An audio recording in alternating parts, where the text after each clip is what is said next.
Princeton Open Campus Coalition is a Princeton University student-run group committed to exercising and defending academic freedom. Its only position is the existence of free speech and its commitment to its civil exercise. This podcast is dedicated to giving a voice to the free-thinking civil persons with uncommon or unwanted ideas. The individual opinions of members of the Princeton Open Campus Coalition or any other speakers invited do not represent the official Princeton Open Campus Coalition stance. To learn more, visit our website pocc.princeton.edu.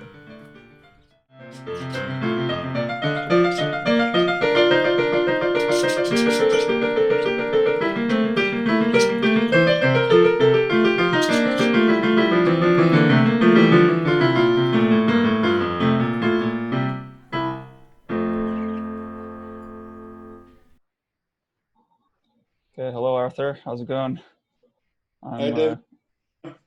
I'm David for any new viewers. Well, actually, this is going to be our first podcast with the Princeton Open Campus Coalition. I'm a rising junior at Princeton, and got a lot of things going on at Princeton, and we just want to start this podcast to just have conversations. And today I invited Arthur. Would you like to introduce yourself? Sure. I'm also a rising junior, just like David. We were in the same Z group, I think it was called. Correct me if I'm. So we got to know each other freshman year, and we've been having interesting conversations ever since about anything and everything, really. So yeah, I guess this will just be another one of those conversations for us. Yeah, today I guess I would like to talk about everything that's been happening. Would you like to, make a brief timeline of just everything that's happened? In the spirit of total transparency, I'm oblivious to any timeline. I know that there was a general statement made by a group of Princeton students requesting some form of sensitivity training in regards to the recent events and the sort of flare-up in the racial dialogue we saw in the country. I know that POCC made an official response. That's the only concrete text that I've ever read. And I liked what it said, regardless of what it was in response to. And its defense of free speech was something that I think everybody should champion. Apart from that, I'm oblivious to any official campus response or student response, either by the administration or any organization. I really don't do a good job of keeping in tabs of what's going on campus. I'm just really, I don't have that discipline, if you will. But I'm sure you've been following this a lot more closely than I have, and you'll fill us in. Yeah, I'm not an expert, I guess, historian on this, but I think it all started in 2015. There was a big push by, I think, the Black Justice League, BJL, at Princeton to remove any memory of Wilson at Princeton, Mm-hmm. If my understanding is correct. And they made some demands of their own to Princeton, and I think it ended up in some sort of sit-in at Nassau Hall, some sort of protest. I think also even in Eisgruber's office. I'm not exactly sure. 2015 is before both of our time at Princeton. And I think and actually even during that time, that was the first iteration of POCC, Princeton Open Campus Coalition. Some students decided to take a stand against it, against the demands of students. And I think eventually it was resolved with Princeton kind of making some sort of committee to decide on what to do. And I think eventually the resolution was to keep Princeton, keep Wilson because Wilson was an important part of this university's development. And I think he made it the major research institution that it is today. And I think in addition to that, they added this, they decided to build this double sites monument. Do you know about that? Remember we were sitting next to the fountain. Remember that Right. fountain? And they were constructing this new building. That was actually last year, or Yeah, it in was the sort fall. of across the street from First Campus Center. Yeah, Yeah, I remember. yeah. It's like for anyone who doesn't know, it's like this black pillar, and there's like a white pillar leaning against it, and I think and there are images of different events. But yeah, I don't know too. I never actually inspected the monument too closely. But as I understand it, it was to remember Wilson's racist ties, and I guess that was to kind of complete the history, to supplement the history of Wilson, and not just glorify him on campus. Right. I mean, I've been on and off the Princeton campus ever since I got accepted, which is about over the past 2.5 years. I really haven't seen the glorification of Wilson anywhere. I mean, we don't sing his praises. We know there's a building. I think that's the case for any institution named after anybody. I highly doubt if you were to go around campus and ask people who Woodrow Wilson actually was, particularly before these events transpired, that you would get any substantive answer from more than maybe 20% of the population that was acquainted with history to that extent. They might tell you he's a president, roughly what era he served during. But that's beside the fact. I mean, the timeline you listed, I have no problem with any action that you mentioned on either side of this debate, as it were. Protest is welcome from anyone, in my opinion. I'm of the opinion that anybody should really be allowed to say anything they please in the interest of dialogue, in the interest of seeking truth.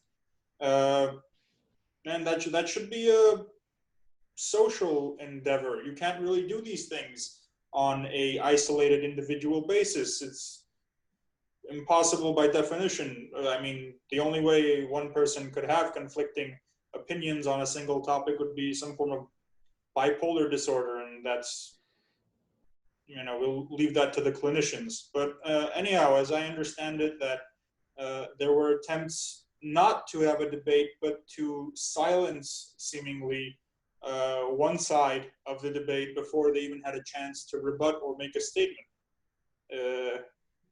How did that manifest? I know that there were efforts made to have some form of training instilled. There was this unilateral statement made by certain students. I read some of their demands, not the entire list, and I know that there was a certain set of the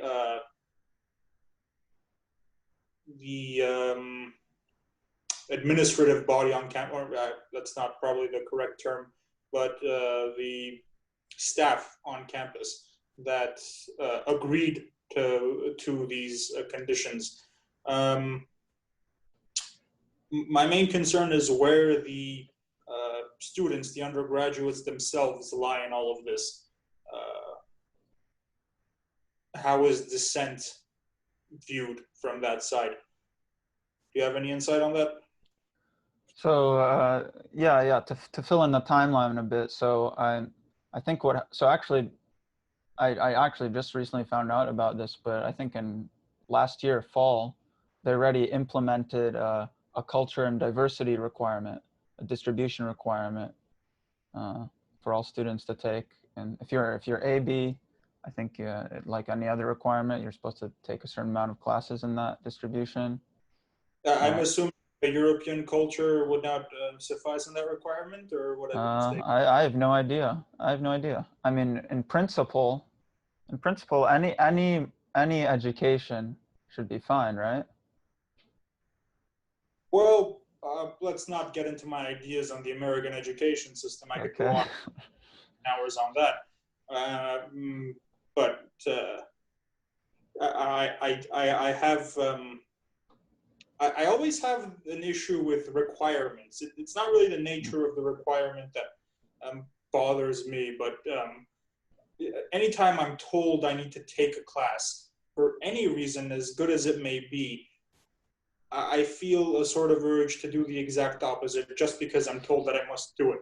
This is the problem that I have with authority in general, but I'm sure people have their fair reasoning. I mean, it's good for people to have an eclectic sense of the world around them. We live in a diverse world, whether you like it or not. I mean, I really have no opinion as to the fact of either way.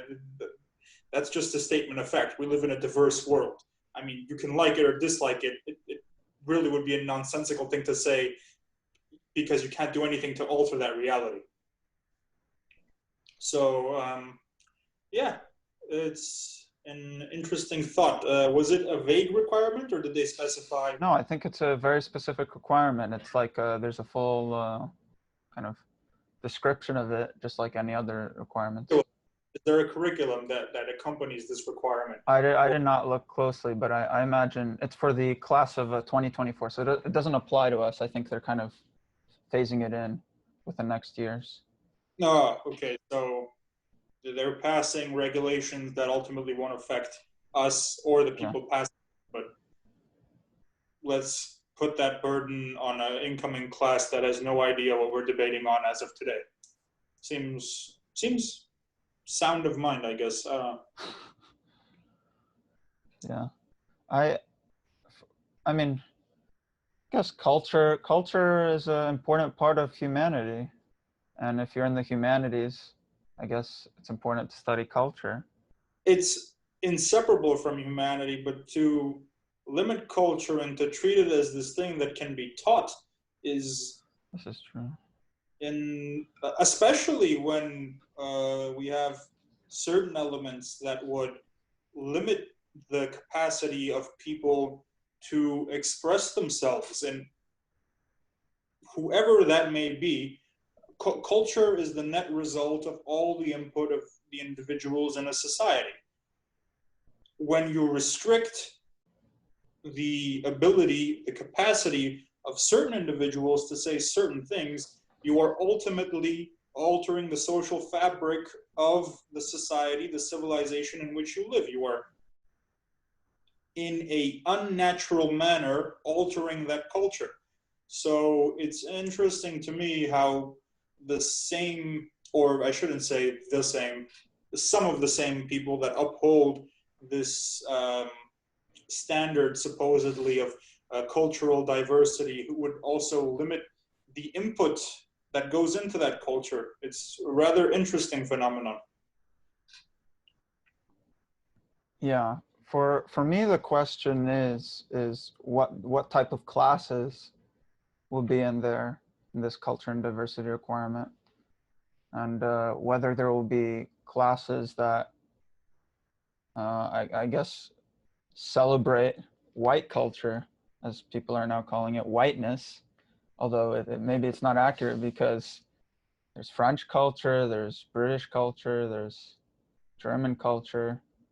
I mean, well, yeah, that's why I asked whether European culture counted. I spent a fair amount of time at Princeton, despite my major having nothing to do with it, analyzing medieval European history, Greek history, Greek mythology, and I am not Greek, I am not Roman, I am not Frankish, I'm not German. So is that diverse enough? I have fairly nothing to do with any of these groups. So yeah, what is meant by diversity specifically? We're both visibly white. We both know that we have very little in common when it comes to background. So yeah, I think Yeah, I wonder, if there are certain cultures that would be considered, I don't know, more important, and because if it's, the principle, I guess people want to say all cultures are equal, all cultures should be equal, or maybe all cultures should be equally studied, all cultures should be given equal attention, which, Well, I mean, I have no personal problem with that statement. I think level-headed people do a fair amount of time studying history and studying different cultures to understand the world we live in. We have both done this individually. I think to mandate this and to force people to do this is another thing completely. yeah, I agree. I think that like we have yet to see what kind of courses will there be, and what kind of Right. So the things stuff. Yeah, the curriculum. We have to see what the curriculum is. Is it one-sided? Is it ideologically and politically one-sided, or are all cultures equally taught? So it's gonna be interesting because there's a lot of cultures. well, yeah, the impossibility of it. You talk Yeah, about Europe can be a surprisingly monotone place. When you travel a bit further east, a bit further south, on the Indian subcontinent alone, for example, there's dozens upon dozens upon dozens of ethnicities and languages. So, exactly what is the depth of the diversity that we are to be taught? I mean, if you think about it, if you were to group all of these people into a single category, I think that would be a bit more insensitive, if you will, than to not make people, I don't know, generalize cultures, as it were, and mandate this sort of diversity training in the form of a new curriculum. Yeah, I guess we'll have to wait and see what that curriculum will be. Uh, in the meantime, I think we have other concerns in the realms of just the shape of free speech on campus and how it seems to be an eroding idea. Not just on our campus, of course. Princeton is pretty tame. You ought to see some of the footage I've seen about on some college campuses on the West Coast. It's not a pretty sight. yeah. To go off of that, so the culture and diversity requirement was implemented, or in 2019, I think, or they're planning. They essentially stated their intent to implement it, and I think the most recent relevant thing is, I think after all the racial upheaval and all the rhetoric going on, I guess it all started with the killing of George Floyd, and I think it swept all of America, and now Princeton is It's also, swept the world.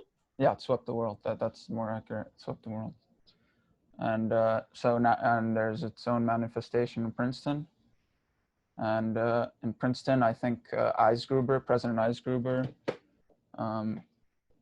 kind of, I don't know the exact logistical or bureaucratic structures in Princeton, but he requested some sort of committee to inquire into what Princeton can do Mhm. to address racial injustice. And I think ultimately this came into the decision to reverse the decision in 2015 to keep Wilson, but supplement his memory. Now the decision was, let's erase all memory of him, or or not all memory, but rather all recognition of him at Princeton. Right.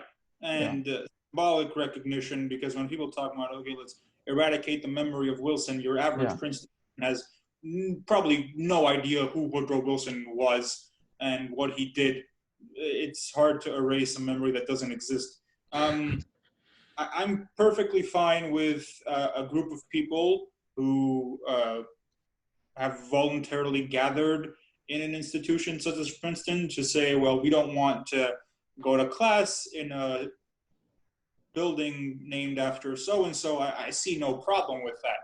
Again, my only issue arises when I am told that there will be mandatory classes or new social norms that will be implemented either for the staff or for the Princeton populace as a whole. And I've seen a fair bit of that. I know that I'm not an active member of POCC by any stretch of the imagination, but on and off, I've spoken with a few of you. I know that you faced some adversity due to the opinions you've expressed, and I understand that there have been attempts made to curtail your ability to talk on campus, as it were. Yeah, we'll get into that. But so the next thing, I think, I don't know exactly, but I think following up on that recent decision to completely remove Wilson, I think there was as we talked about earlier, there was a sudden list of demands sent by students to enact all these changes. They wanted there to be required courses for policy students in the SPIA, right? The formerly the Woodrow Wilson School, and they're also demanding that more Black professors, specifically Black professors, be brought to Princeton, and did they have any stipulations for Armenians in specific? I'm asking for a friend, of course. no Armenians. Fortunate. We get clumped into the entire European subcategory all the time, and it's unjust, I have to say. Yeah. So and they're also they were demanding that I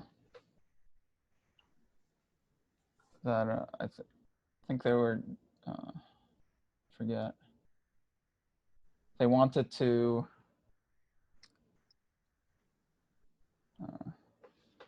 kind of have an investigation or some sort of committee to see what more can be done, and also for anti-racist training. Who would we be investigating, if I may ask?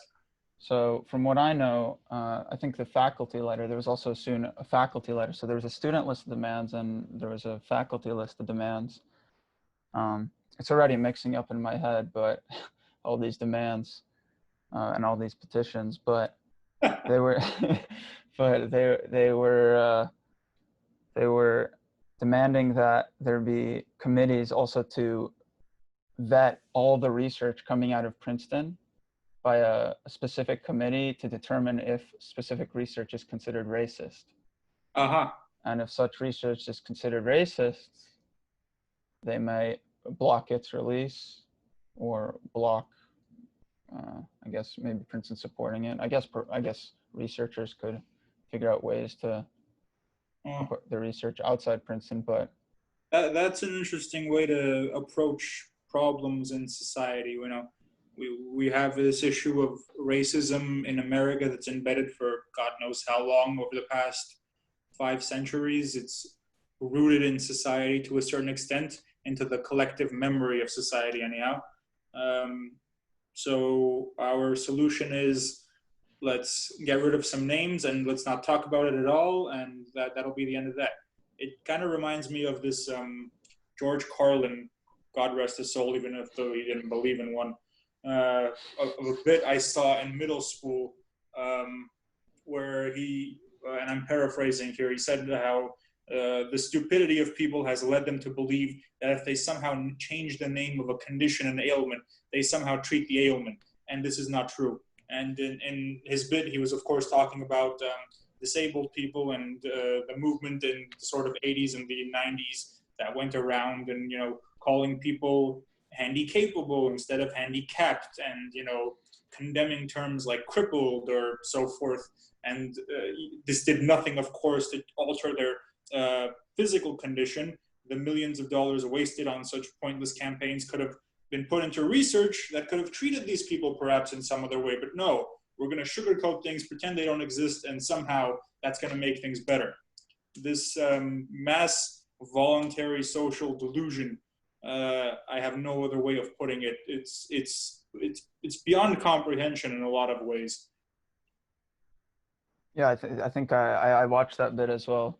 I think also another one, he was talking about shell shock, how the word shell shock became post-traumatic stress disorder. Precisely, and it did nothing Yeah. to the people suffering from it at all. It alleviated their pain. Yeah. So, so there are all these list of demands, and in the midst of this, the POCC drafted a letter, and essentially a letter to Eisgruber, mimicking kind of the letters or the petitions sent by the students and the faculty to Eisgruber to request that he remember free speech, that through all of this to make sure that certain policies that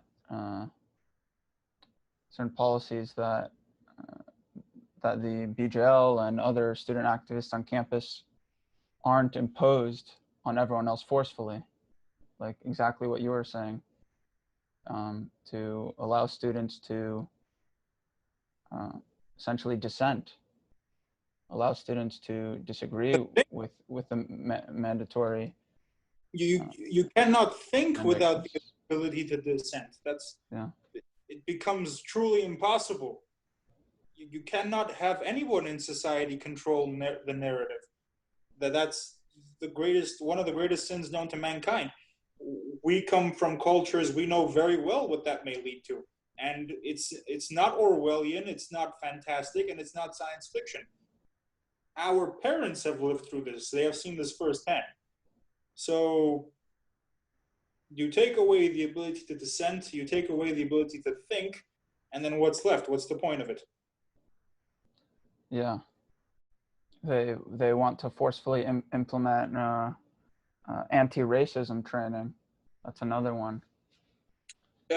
Here's my problem with this fundamentally. Again, have any curriculum you want, open any course that you want.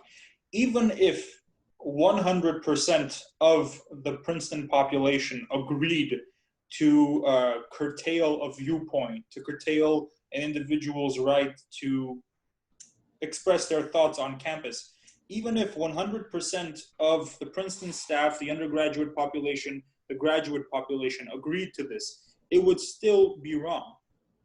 Consensus does not make the curtailment of thoughts right in any case. It doesn't matter how right and morally astute one side is and the other side isn't.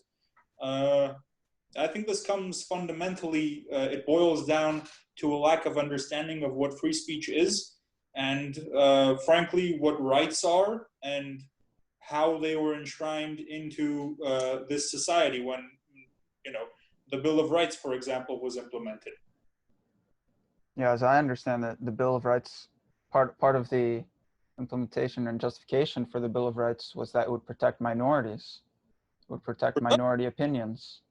It would protect, Go ahead. Yeah, it would protect people who, for example, with free speech, people who are a minority and maybe can't manipulate the government through a majority into doing what they want. Right. So they can express their opinion, they can show dissent. Again, through protesting, through all these various means. Our fellow peers in our generation, probably not wholly due to their own fault, aren't acquainted with history all too well. And I think that leads to a fair amount of the faults that we see in society. When the rebels arose in the colonies, they were by no means a majority. Loyalists, Tories, formed the majority in the colonies during the initial stages of the war, and I believe fairly well into it. these people had just spent years fighting a bloody war against the majority in society. They knew what it was like for the minority opinion to be subject to oppression and at times violence on behalf of the state. So yeah, that's a very important distinction to make. Rights are put for the minority. They always are. They're not there for the protection of the majority. The majority, by the merits of its own existence, can implement its will at any given time.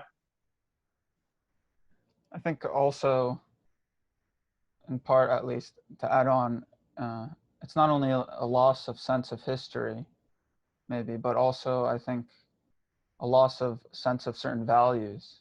I think a lot of values are shifting. I think. Well, that's only natural in any society. Yeah. Again, what we believe on an individual basis, no matter how much we object to these shifts in these paradigms of social values and personal values, at the end of the day, we're going to have very little effect on them. Societies tend to endure such changes. But I think that the interpretation of the foundations of any given society shouldn't be subject to subjective interpretations, which of course alter throughout the centuries. If the American people, for example, arose and said, well, let's scrap the Constitution, we'll get rid of it, we'll draft a new one, we'll have a new Bill of Rights, we'll declare a new republic where we're governed by endangered panda species, I would say, okay, this is the will of the people, they're going to do this, more power to them, you know? But so long as we have a framework, so long as we keep this Constitution, we should understand the original intent behind them. And I think there's a lot lost in the subjective interpretations of the language that was used in our society today. Yeah, I think part of it though is also there's a strong ideology, I think, starting to, in my opinion, almost infect the universities and our people. And I think as George Orwell said, I think if you control the history, you control the people. And I think a lot of this has manifested into this ideology, which I don't know if you've seen, but there's a kind of this kind of educational chart by the National Museum of African American Culture and History, and they made this chart of whiteness, of characteristics of whiteness. Interesting. Yeah, and some of those things were like the nuclear family, a scientific method, individual sovereignty. So are these ideas like that we should get rid of? Was that the suggestion, or was it just? I have no idea. I mean, whiteness, I think, has a derogatory nature. So I'm assuming these are things that they don't like. Well, yeah. I mean that's I've had this issue for as long as I've been in the States, which is all my life. But this dependence on race to identify people. I remember when I was first going to school, you would have to fill out forms, and it would say race, and of course, for the first 7 or 8 years of my life, until I had to fill out any official government form, I would always click other and write in Armenian, because I didn't. Well, yeah, I have a pale complexion relatively, but my parents are not from Europe, where we don't have much in common with other sort of people that share the same skin color. Skin color means very little when you're talking about culture, and it means a far great deal less than ethnicity. And of course, that has its own complications there. But this dependence on race to identify people, I never understood it.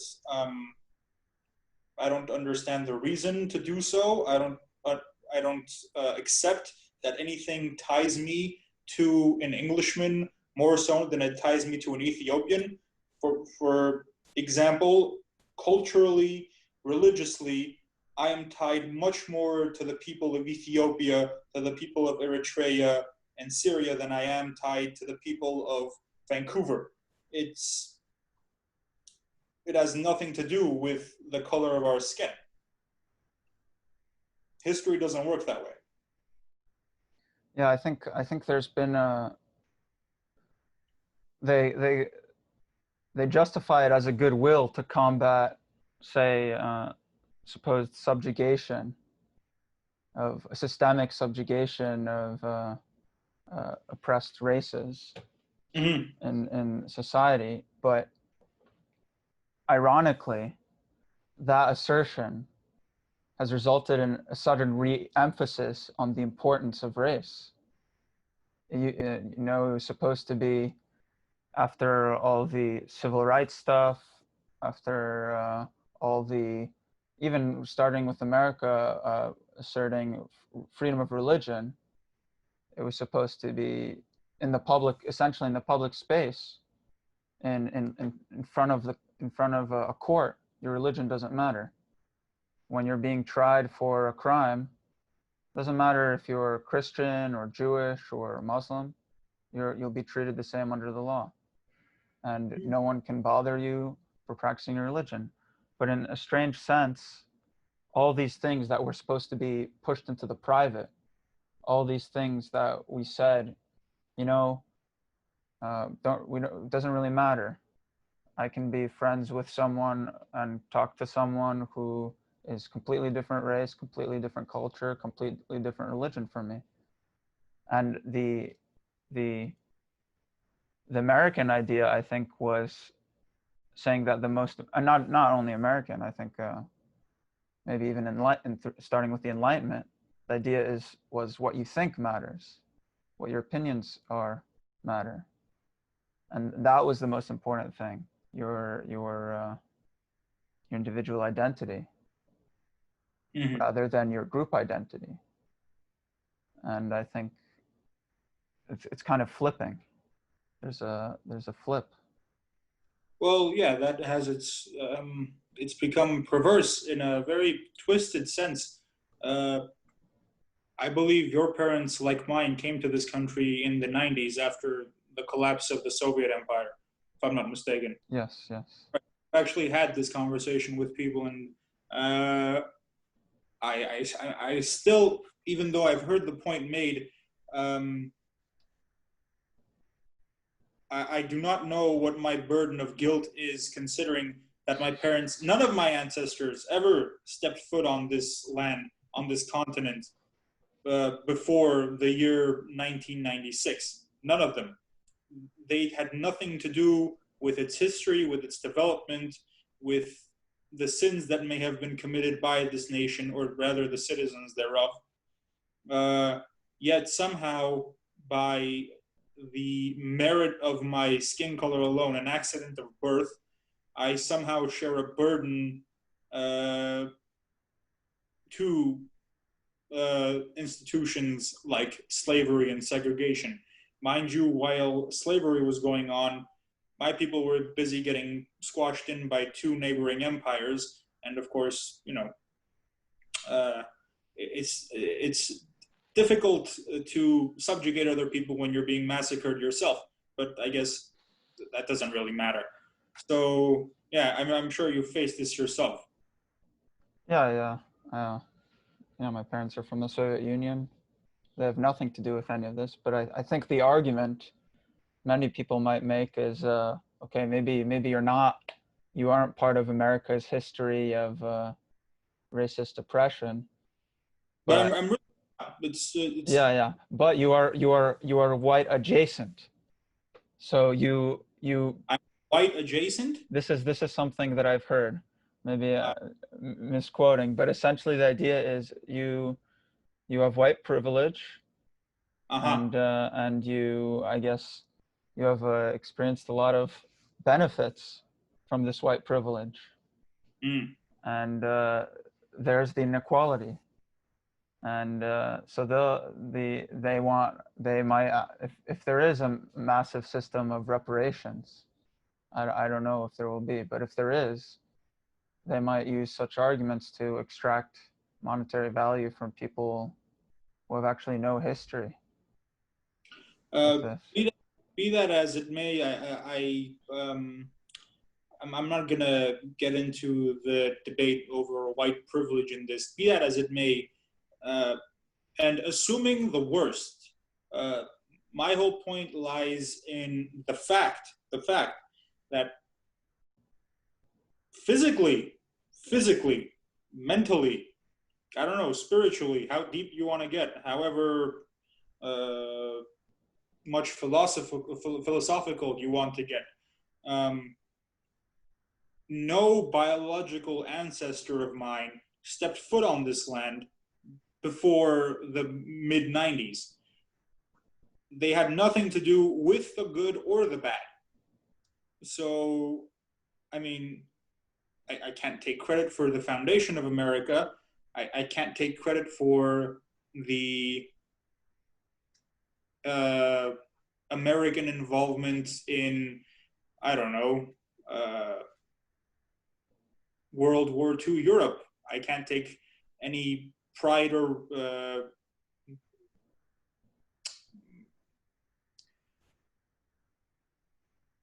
not responsibility, but you know what I mean. Yeah. I have no sort of stake there.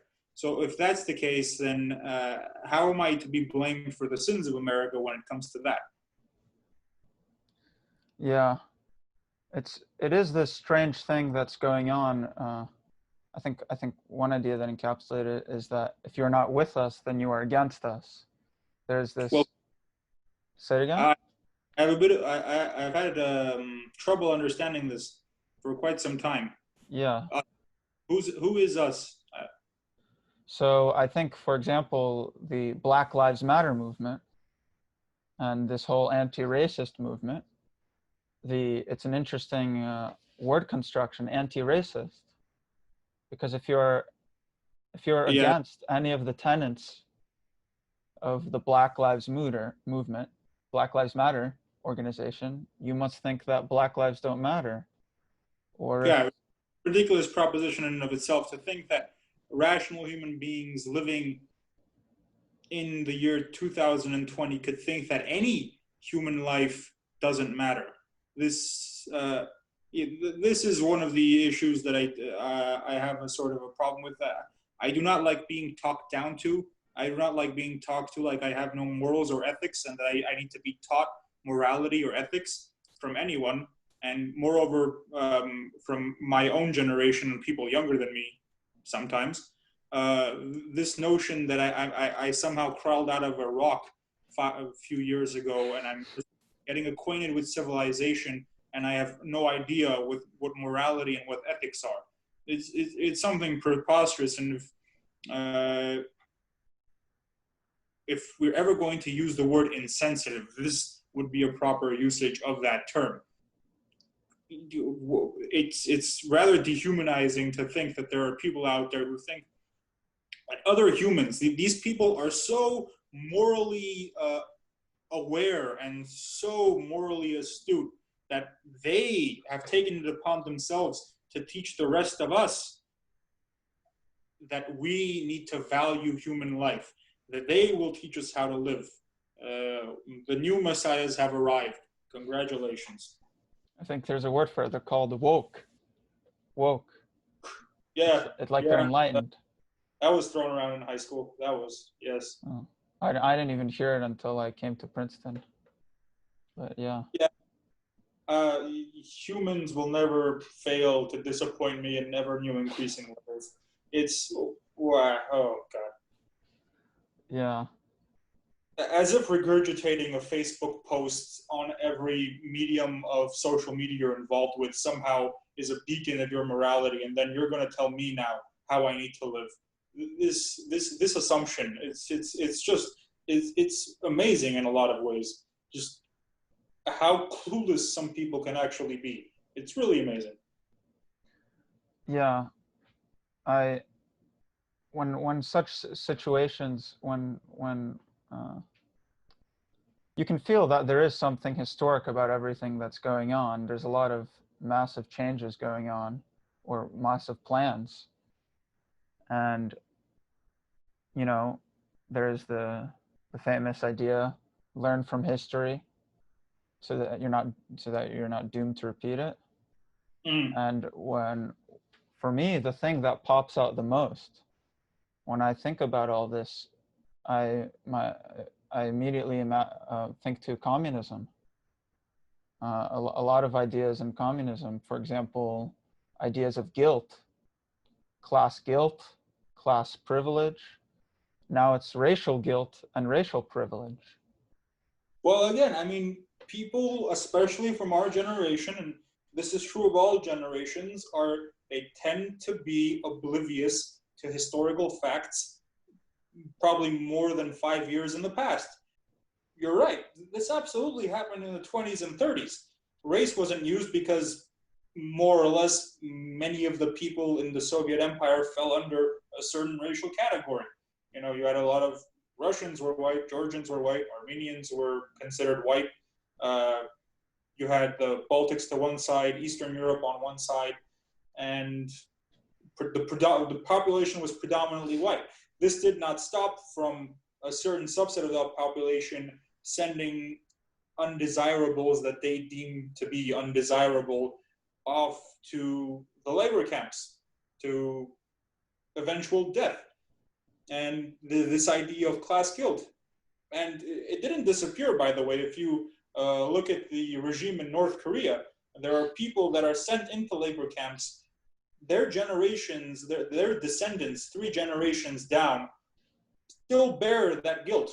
There are people that are born into labor camps in North Korea, and they suffer and they eventually die for the supposed crimes of their grandfathers and great-grandfathers.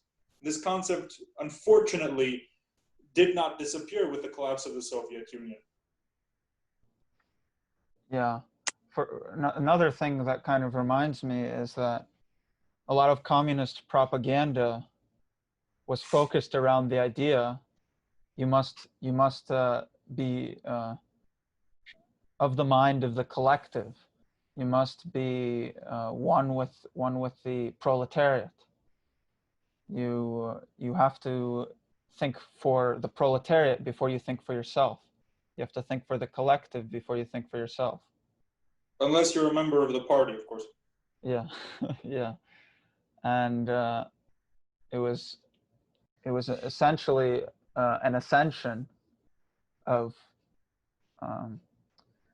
your kind of category, the category which you belong to, rather than your individual identity. And it was, if you're not with us, then you're against us. If you don't work hard in the collective farm, or even if you work a bit too hard and do too well, no, there was none of that. Rather, the saying was, they pretend to pay us, we pretend to work.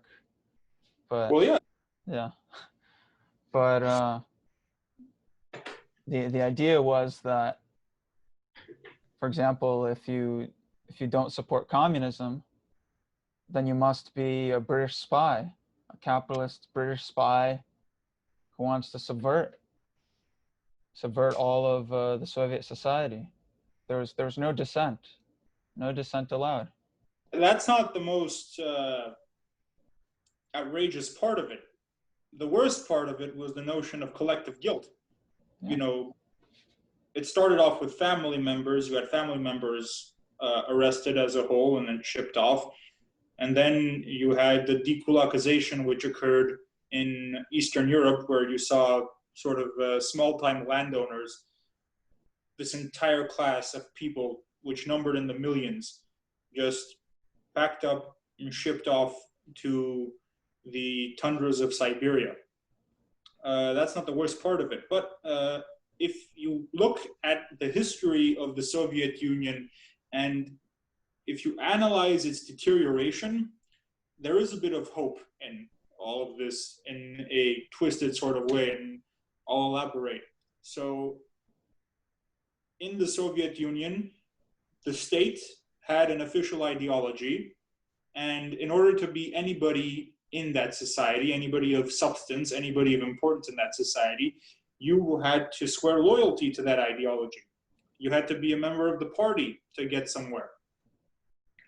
And I can tell you from my own experience and from talking to the people that lived through that era and talking to people who had actually been members of the Communist Party, these people never read Marx. These people had no idea what was written in Das Kapital. They didn't care. They had a membership card to the Communist Party, and that's all that matters. And it got them a good paying job and paid vacation every so often. But they had no idea what communism was. To this day, they cannot tell you. All they knew is that there was this ideology and there was a red flag to go behind it, and they swore loyalty to it. They didn't care what communism was. Whatever the ideology could have been anything at all, they would have subscribed to it. They would have sworn loyalty to it out of personal interest. And of course, we see that going on now. People oftentimes do not know what they subscribe to. They hear slogans, they see trends on social media, and in their mental capacity or lack thereof, whichever it may be, they type down a hashtag or they make a post or they record themselves saying a slogan and they post it. There's no substance behind any of this. Yeah, I think even worse, to add even worse condition, it wasn't just for personal benefit that people subscribed to the Communist Party, but during the 20s and 30s and during Stalinist and Lenin regime, if you opposed in any way, if you were even suspicioned, neighbors would denounce you. The KGB would come knocking on your door in the middle of the night. They even had quotas. They had to fill up camps. They had to fill up gulags. Of course. It was Barry, I believe, who said it, show me a person and I'll show you a crime, somewhere along the lines of that. I'm paraphrasing. Yeah. This is nothing new. We've seen these revolutions happen for the past 200, 250 years. Ever since the monarchy was overthrown in France, we have seen this groupthink. And inevitably, it always has more or less the same outcome. These societies simply do not last. You cannot have a monotonous society where people all think the same thing. Believe me, at one point or another, most of the nations on the face of this earth have tried to do that. Whether for better or for worse, it did not matter how morally upright or how truthful their positions were. At the end, they crumbled. You cannot have hegemony in this way. It simply will not work in the end. Yeah. Yeah, I think a lot of things that are going on resemble, for me, this communism. Also, the desire to start changing names, of institutions, and to also start tearing down statues. People are either vandalizing or taking down statues of George Washington, Abraham Lincoln, and it reminds me exactly what happened during the communist revolution and well, in all countries, really. You start with tearing down the old, building up the new. And of course, the new is just the old in a different cloak. Yeah, maybe. My problem with it, tear down all the statues you wish to. Personally, there is no intrinsic value to a hunk of metal made to resemble a guy that lived 150 years ago. If these people of sound and rational mind said, well, these people had certain faults, which they did. This is undeniable. You cannot show me any, in the past 2,000 years, in the history of sort of Western civilization in the past 2,000 years, there has been only one individual that ever laid claim to being perfect, and they killed him. But beyond that, you cannot, there has never lived any man that was morally perfect, nor there ever will live any man. Tear down all the statues if that is your reasoning. But have at the forefront of your consciousness that you are in no way better than these men. If you lived in the times that they lived, if you were born in the families that they were born in, you would have done the same thing. In fact, you do the same thing. I see people ranting about slavery on iPhones, built using slave labor in sweatshops in some dark corner of Asia. This is the society we live in. These people that are pretending to be better than the individuals that these statues represent themselves have failed to analyze the world that they live in, the space that they occupy. They have failed to do this. This is crucial. Again, I'll repeat this 1,000 times over. Tear down all the statues you wish to. I'm all for it. Personally, I think a lot of times public monuments may be a waste of funds. There are a lot more worthier causes. But have at the forefront of your consciousness that you are no better than these men. To this day, if you look closely enough, slavery exists in certain corners of the world. It supplies the merchandise that you buy and use, the same merchandise you used to rant and rave about inequality 150 years ago. This is the depth that certain people lack. Yeah, in my opinion, I think statues and monuments are important in a symbolic sense because they represent history. And for me, when you tear down monuments, when you tear down statues, you're signifying that you want to remove history or hide history. And in my opinion, I think we have to stand on principle that you shouldn't remove any history. I think you should preserve any history, you both good and bad. If you want to erect new monuments, that's fine.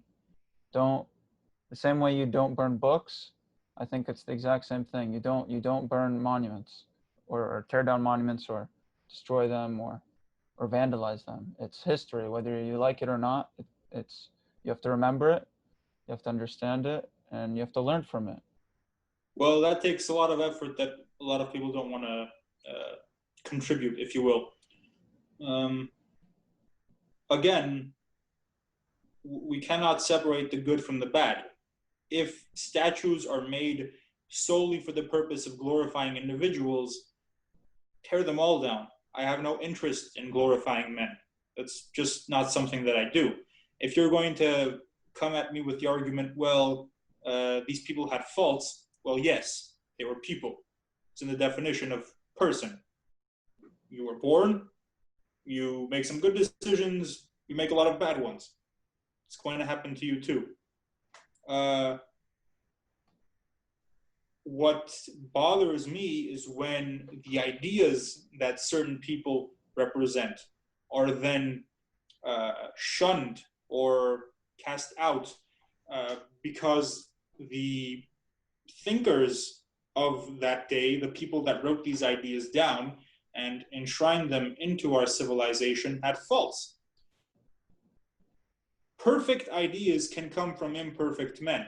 This is absolutely crucial to understand. When Thomas Jefferson sat down and wrote the Declaration of Independence, as hypocritical as he was, as much of a slave owner as he was, I cannot defend those actions.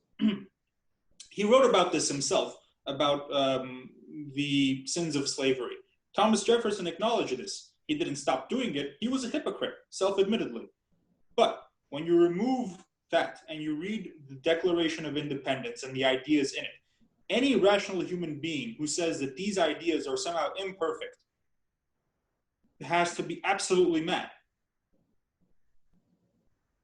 We should, precisely knowing the history of the person that wrote the Declaration, we should uphold the ideas within.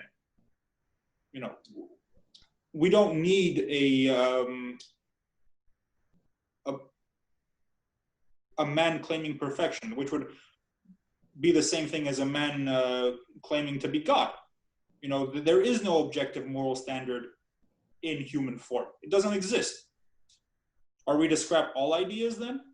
It's an absolutely ridiculous proposition.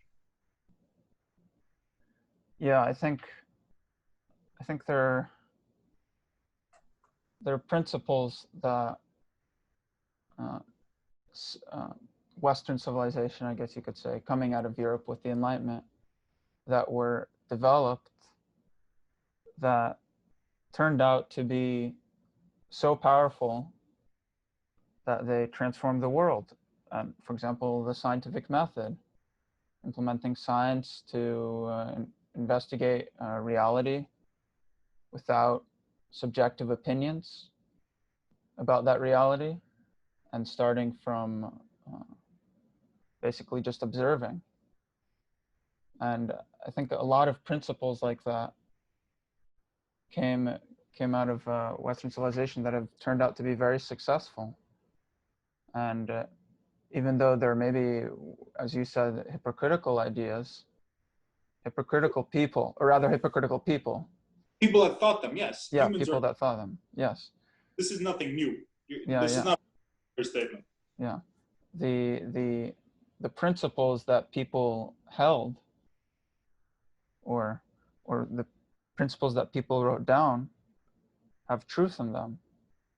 They sustained the society we live in now. It's incredibly rare if you look at human history for I don't know, hundreds of people to walk on the streets of Manhattan and not instantly degenerate into punching each other in the face and fighting over everything. Our society has developed in many ways. We've reformed in many ways. Religions have reformed. Christianity and Judaism have reformed. Well, not in my particular religion. Well, yeah. Fairly constant since the 4th century, so please give us some credit. Yeah. So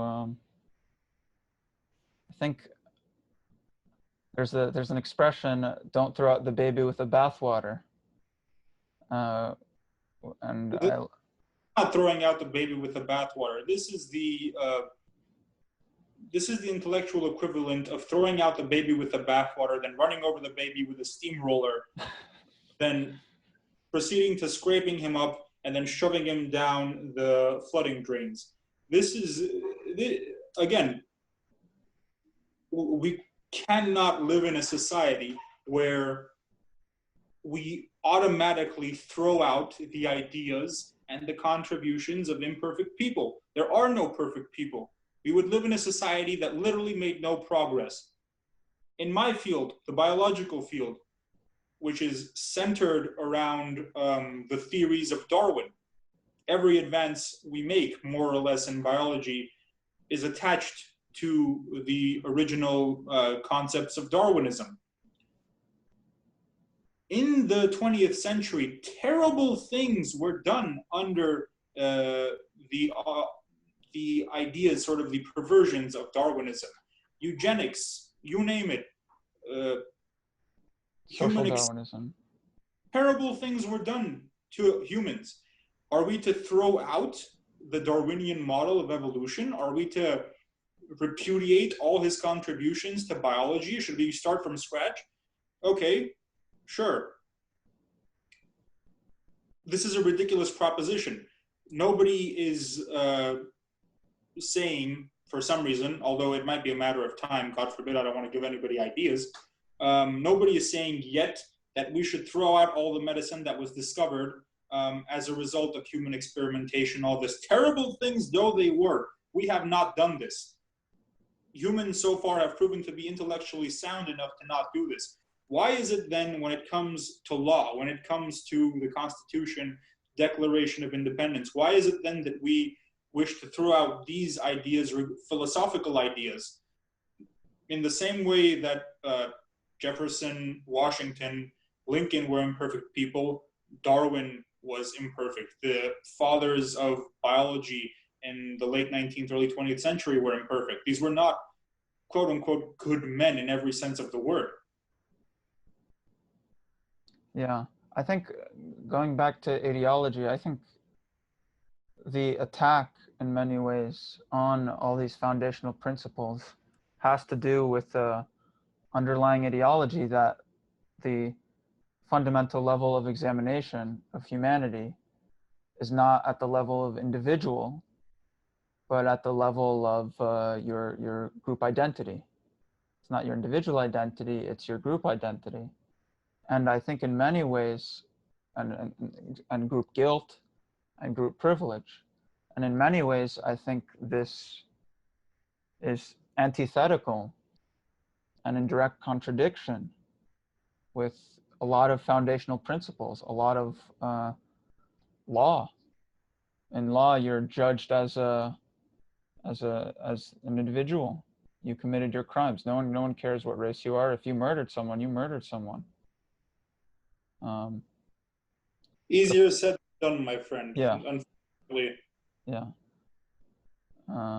If you stole, you stole. And of course, we can quibble about how humans themselves implement these laws, humans who fill these positions. But in principle, the law itself matters. The principles matter. And I think we should uphold these principles. We can attack the people who represent us. We can attack the judges or elected positions. But we have to, while we attack people who supposedly represent and are supposed to defend those principles, we shouldn't throw out the principles. Because again, if the same can be said of our current representatives, be it in the judicial system or the legislative system, if your pursuit is one of the perfect man and you're looking for this perfect man to give you a set of principles that is absolutely bulletproof, that is a frivolous pursuit. You will never find that man. You will never find those set of principles coming from said perfection. You know, I think we have lost track of an idea, of a way of thinking that sort of held that these ideas, the ideas of the Enlightenment, the ideas of the Founding Fathers, these were merely the interpreters of these ideas. There was once an understanding that rights, certain concepts, certain natural laws, certain orders exist. Now, we can have humans that interpret these laws, these orders, these rights, put them into an understandable form of text for mass consumption. But it is absolutely critical for people to understand that the Founding Fathers, the figures of the Enlightenment, they did not create these notions. These notions, the rights that they talked about, the liberties that they talked about, they are innate. They merely interpreted what they saw as being natural. If I may go back to the core of our discussion, which was freedom of speech, I'm just going to very briefly read out to you the First Amendment. All right, pay attention. Language is absolutely critical. Congress shall make no law respecting an establishment of religion or prohibiting the free exercise thereof, or abridging the freedom of speech or of the press or the right of the people peaceably to assemble and to petition the government for a redress of grievances. Language is critical. In nowhere in that statement did it state that the government is giving the people the right to express themselves. That right is already assumed. It's innate. It's nowhere to be found. Nowhere is the giver written. You know, you can believe in a God, you cannot believe in a God. It's of little consequence in this matter. The right exists.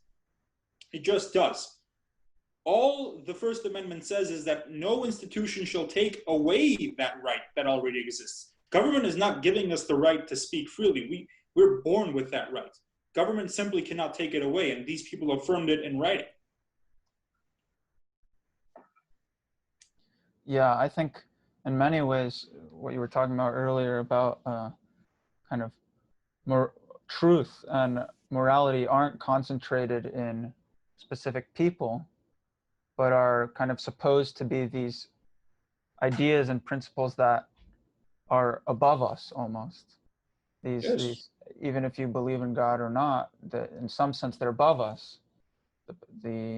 All these principles, everyone is equal under the law. That's a principle. Everyone is equal under the law. Right. They must be above us. They must be. Yeah. They have to be above us. Even the president, even people who supposedly have more power than us, who are elected, they are under the law. They are obliged by all these agreed upon principles. And I think when we start to, pick up our axes or hammers, whatever you want to call it, and we start chopping at the trunk of these principles, it will shake everything. It shakes all the branches on the tree. It will ripple into everything. Like you said, with medicine, with science, all these principles that, truth isn't found in the subjectivity, but rather it's this thing that exists outside of us, and it is for us to be discovered. And I think it's the same thing with law, it's the same thing with politics, it's the same thing with everything. And I think exactly what happened in communist regimes, they chopped away at those principles. They cut down that tree, and it became almost instantly genocidal. Right. Well, if men possess the capability of being absolutely good, civilization ought to have stopped in Athens. It should not have progressed. We are no brighter than those men, than the early philosophers. I mean, you and I at least. But seeking truth, discussing it, it's a process that has been going on for the better part of 3,000 years, at least in recorded history. It will continue to do so in the millennium to come. Again, it is absolutely critical that individuals understand this, that the ideas that Thomas Jefferson, that John Adams, that James Madison put into the Constitution and Declaration of Independence, they were not the originators of these ideas. These ideas existed on their own. They are innate. The penchant to be equal and free is in all humans. It is not something to be taught. And again, we can have imperfect men that discuss these ideas, that discover them in a certain way, that interpret them and offer their interpretations to society. When we then criticize these people, and not as a result of our own moral prowess, this is not what has happened. Society has shifted our standards have shifted in certain ways, our collective standards have shifted, the narrative has shifted in society, and all of a sudden people are all self-righteous and everybody has a pulpit from which to scream upon. These criticisms of these men should not come from any personal pulpit, if you will. Even still, when we as a society decide to denounce these men for what they did, or a certain subset of their actions, we still must recognize that they were capable, just as any other human, to interpret truth that exists regardless of what they wrote about it. Yeah, I agree. And I think this comes to a point that I was thinking of is why are you doing it? Why are you getting involved in all of this? Or at least in part, why did you sign the letter? Why does it seem like all of a sudden a lot of parts of our society that, you know, people who aren't really interested in politics, like me, I'm a STEM guy. I don't really pay attention to politics. It's kind of boring to me even. I'm more interested in studying math. And yet I think a lot of us and a lot of students at Princeton and actually most of POCC actually I think are not humanities people. Mm-hmm. They're STEM. And a lot of people have decided to say something about this, about all these attempts, we'll say, to start, I guess, chopping at this tree trunk, as I see it. So what do you think? Why did you suddenly decide to, I guess, feel like you had to say something? Well, to answer your question very briefly, I didn't. By no means am I involved, nor do I want to be in any organization. I think organizations of any nature and any kind, unfortunately, have the tendency to, let's avoid profanity, but to be corrupted, if you will, down the line, just because that's what humans do. When you get a bunch of humans in a room that agree with each other, all of a sudden, unpleasant things may happen.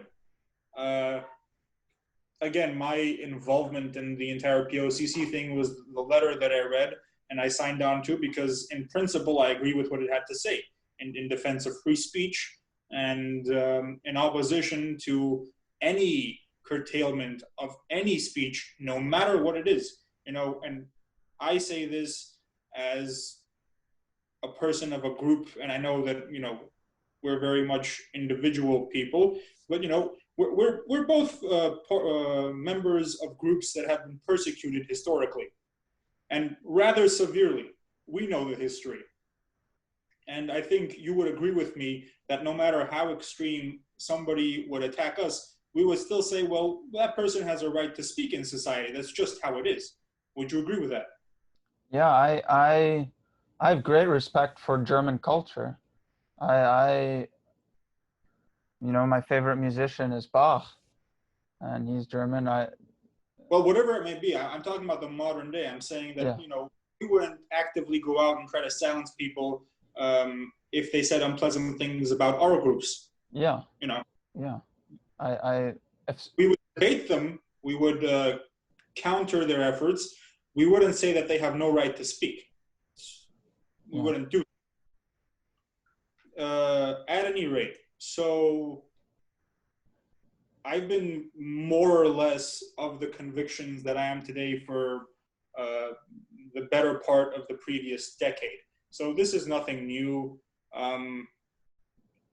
I've had these conversations, these debates, both formal and informal, with countless people, students, teachers over the years. I have no political aspirations. I have no interest in politics, as it were. I swore to myself in the 7th grade that I would never vote for as long as I live. no matter how minor or major the election in question. I just have no interest in politics. What I have an interest in is upholding certain standards that humanity discovered over the years. I think it a great pity for us to toss away these absolute uh,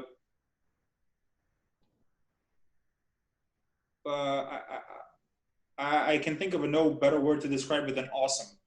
Really, they uh, they propagate awe in an individual when you read these texts and you read these ideas that the founders, Enlightenment thinkers wrote down.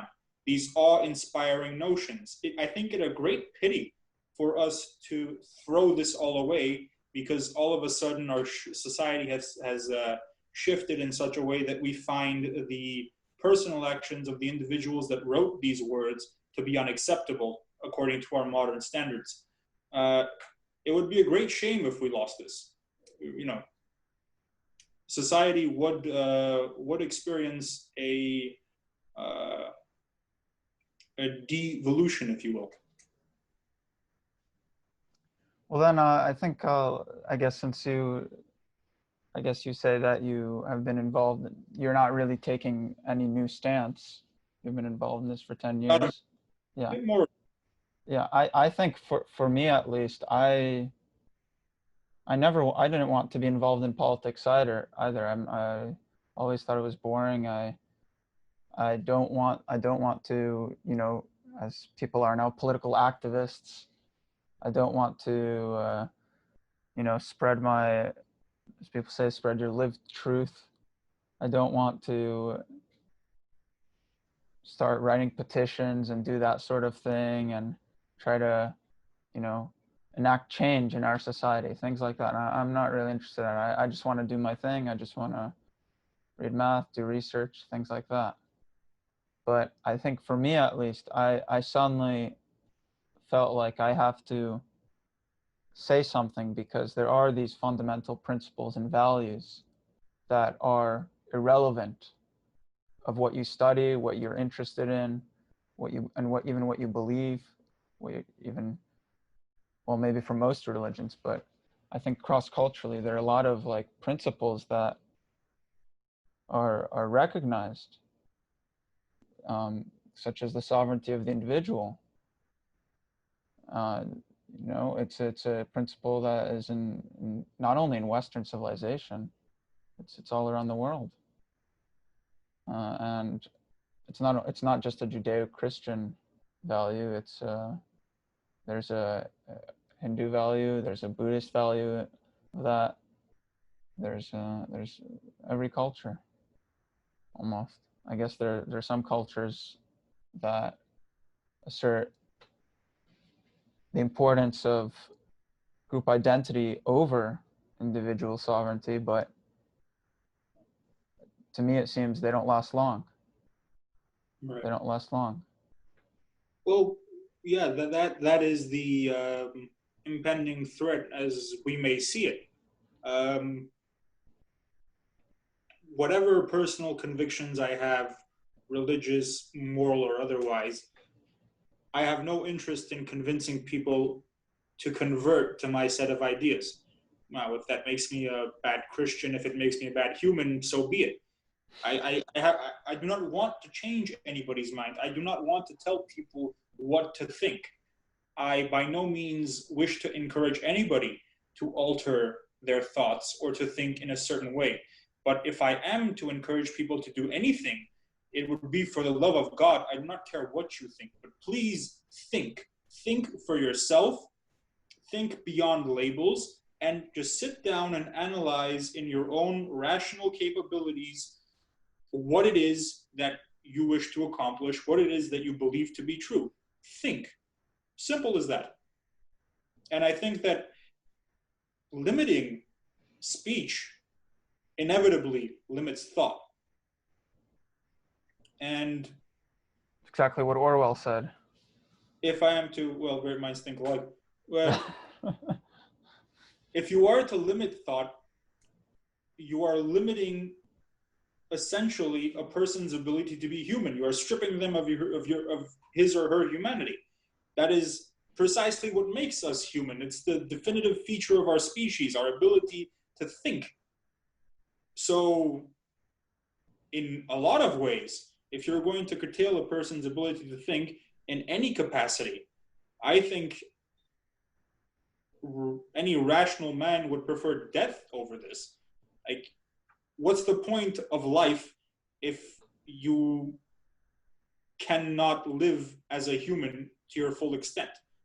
I cannot think of a more degrading proposition. Yeah. Give me liberty or give me death. Something along the lines of that.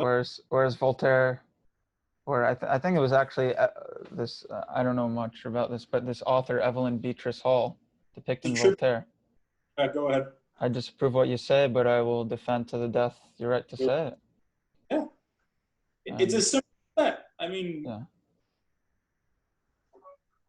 And need we say more? Yeah.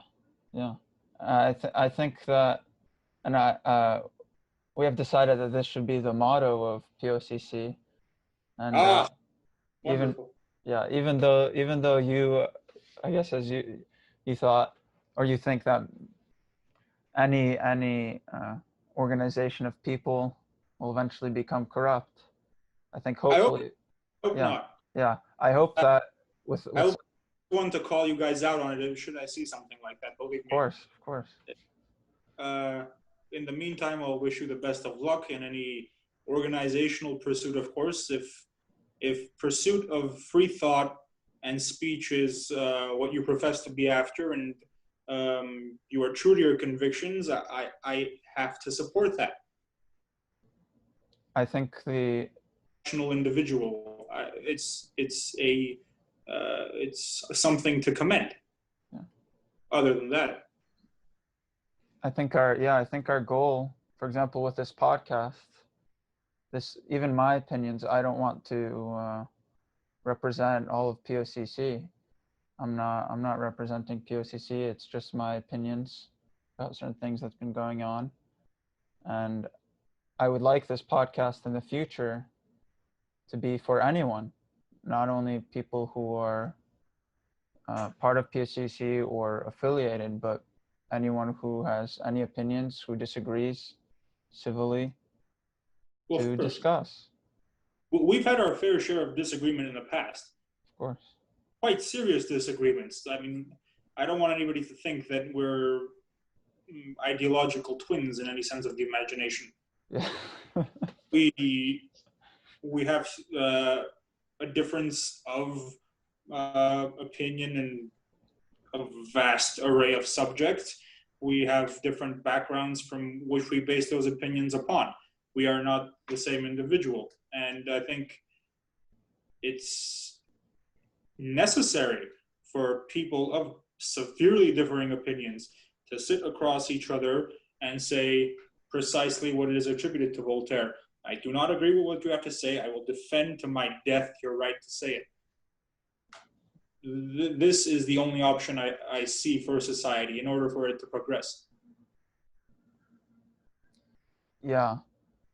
Part of what's going on in opposition to the idea, I will defend to the death your right to speak, is in many ways, since the signers of the POCC letter to President Eisgruber to affirm academic freedom, to defend it, we've received a lot of backlash. Yeah, I'm aware of a lot of people are calling us fascists, racists, Nazis. All the good stuff, huh? Yeah, all the good stuff. That's I feel rather offended. Either my signature did not go through, or people do not deem me worthy of attacking. But I have not endured what you have gone through. Either that, or I just don't check my emails. Whatever the case. But I saw some of the things that were said about you and some of the language that was used, and it's interesting. I mean, I, I don't think that these people should have their speech cut short by any stretch of the imagination. What they are hoping to accomplish by this, I do not understand, but I guess all the power to them. They'll Yeah. most need it, I think. Yeah, I think it is ominous, and that there is this will to have a distaste for free speech. Even the word free speech is starting to have a bad name. Apparently, That's been going on for a long time, years Yeah. on end. Yeah. And I know you're a bit of an Orwellian, and I know like Well, I'm not. What do you mean by? Well, I don't support or Orwellian. well, you Just, like his. That is not. yeah. I don't think that our society will turn into one big labor camp anytime soon, but it certainly has happened before, and it's definitely a possibility, and it has happened very recently in history, and it should be in some part of our conscious thinking at all times. I think time distorts human perception. We think of the Soviet Union and what happened therein to be the distant past. It wasn't. There are people alive that went through this, countless thousands of them, actually. So I know, and I'm guilty of this as well. I know people may laugh when you sort of bring up the Orwell example and how society might deteriorate into this sort of well, what's the word?